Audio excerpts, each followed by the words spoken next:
तो student again welcome to my channel Prashant Gaur classes. और आज हम आपको पढ़ाएंगे बहुत ही इंपॉर्टेंट टॉपिक जिसका नाम है नंबर सिस्टम, जो कि आपके वेरियस कॉम्पिटिटिव एग्जाम के लिए बहुत ही ज़्यादा बेनिफिशियल रहेगा। तो चलिए शुरू करते हैं। तो पहले नंबर सिस्टम है क्या? तो नंबर सिस्टम को दो पार्ट में डिवाइड किया गया है। कौन कौन से?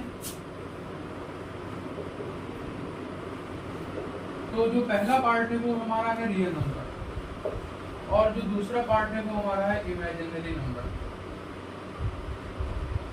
रियल नंबर का मतलब हो गया वास्तविक संख्या,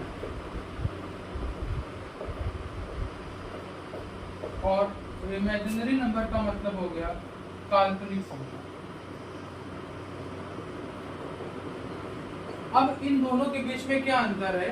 तो रियल नंबर वास्तविक संख्या वो संख्या होती है जब संख्या का वर्ग करने पे, संख्या का स्क्वायर करने पे संख्या हमेशा पॉजिटिव रहे, या तो संख्या का मान हमेशा जीरो आए। जैसे अगर मान लेते हैं हम 2 का स्क्वायर करते हैं तो हमारे पास क्या आएगा? 4। अगर हम -2 का स्क्वायर करते हैं तो हमारे पास क्या आएगा? 4। अगर हम यहाँ पर -√3 का स्क्वायर करते हैं तब भी हमारे पास क्या आएगा? 3।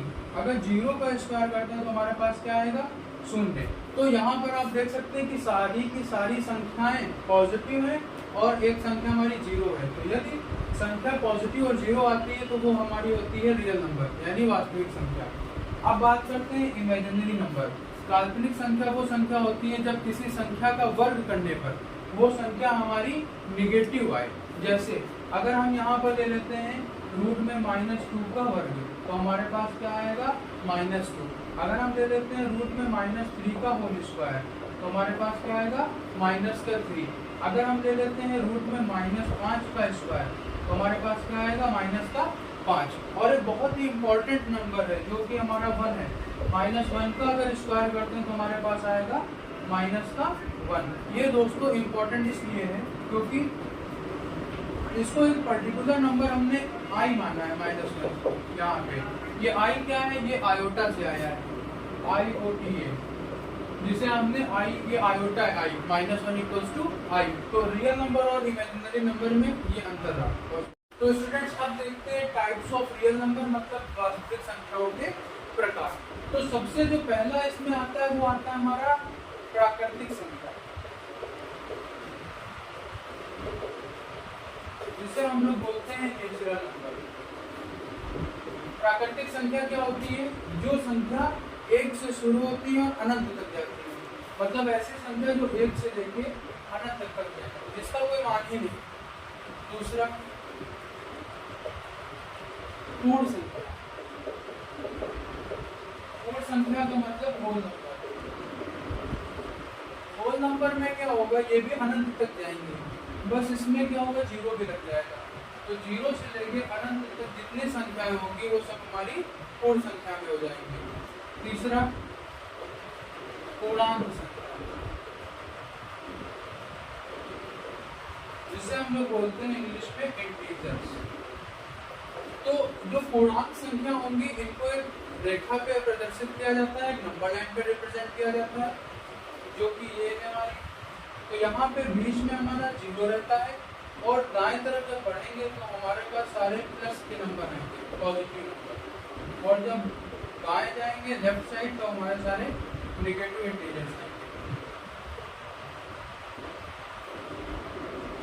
तो यहाँ पर जब जाएंगे तो हमारे पास क्या होगा? पॉजिटिव, और जब इधर जाएंगे तो हमारे पास क्या होगा? नेगेटिव। तो जो चौथा नंबर हमारा था वो था अभाज्य संख्या, मतलब जिसे बोलते हैं प्राइम नंबर। तो दोस्तों प्राइम नंबर क्या होते हैं? ऐसे संख्याएं जो सिर्फ 1 से अथवा खुद से घटे। ध्यान देना, 1 से अथवा खुद से, 1 and itself।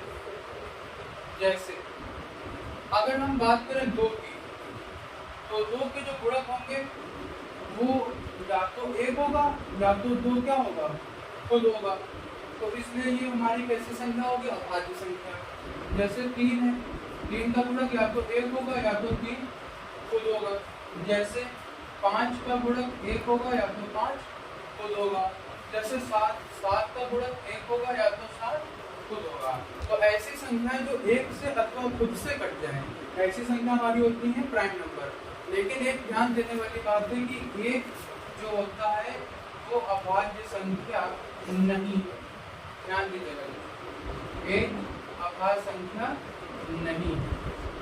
1 is not a prime number. Okay, अब पांचवा नंबर हमारे पास आता है संयुक्त नंबर, संयुक्त संख्या, जिसे हम लोग बोलते हैं कंपोजिट नंबर।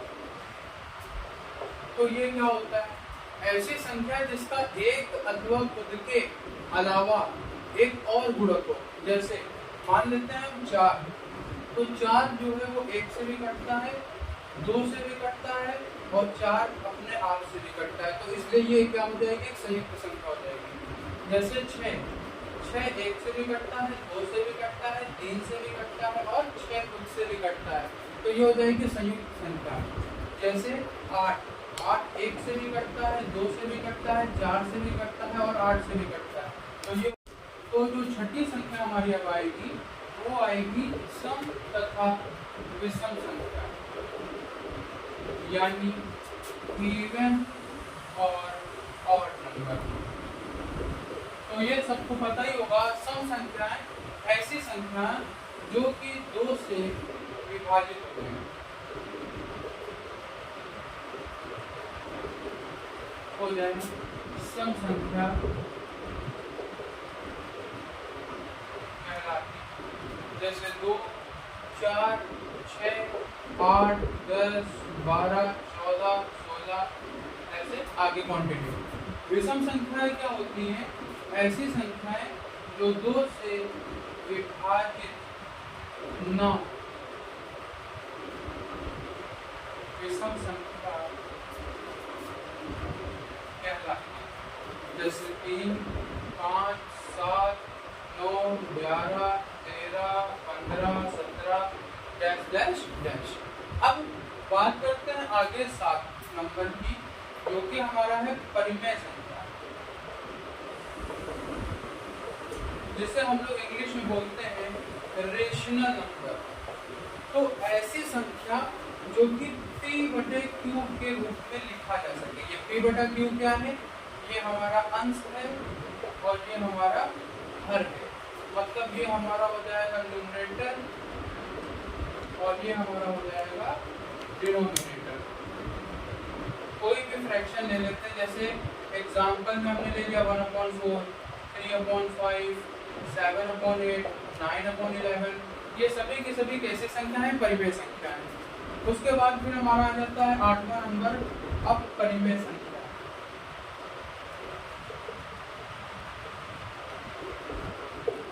तो ऐसी संख्या है जिसको p/q के रूप में नहीं लिखा जा सकता, ऐसी संख्या हमारी कहलाती है अपरिमेय। तो जितने वर्गमूल की संख्या होंगी रूट वाली, जैसे √2, √3, √5, √7, √10, ये सभी दोस्तों क्या हो जाएंगी? अपरिमेय संख्या हो जाएंगी। ठीक? और इसमें ध्यान ये देना है कि अगर किसी संख्या का वर्ग है वो हमारी अपरिमेय संख्या नहीं होगी। जैसे अगर हम कहें कि √4, तो ये एक अपरिमेय संख्या नहीं है, ये परिमेय संख्या है। क्यों? क्योंकि √4 क्या होता है? 2 का वर्ग होता है। अगर हम कहें √9, तो √9 क्या होता है? 3 का होता है। तो ये सब दोस्तों क्या हो जाएंगी? परिमेय संख्या हो जाएंगी। तो उम्मीद करते हैं आपको यहाँ तक समझ में आया होगा। अब इसके आगे हम इस पे आधारित कुछ प्रश्न बेस्ड क्वेश्चंस कराएंगे। तब तक के लिए धन्यवाद। प्लीज़ हमारे चैनल को लाइक करिए, सब्सक्राइब करिए और अच्छे से अच्छे वीडियोस को शेयर करिए। धन्यवाद।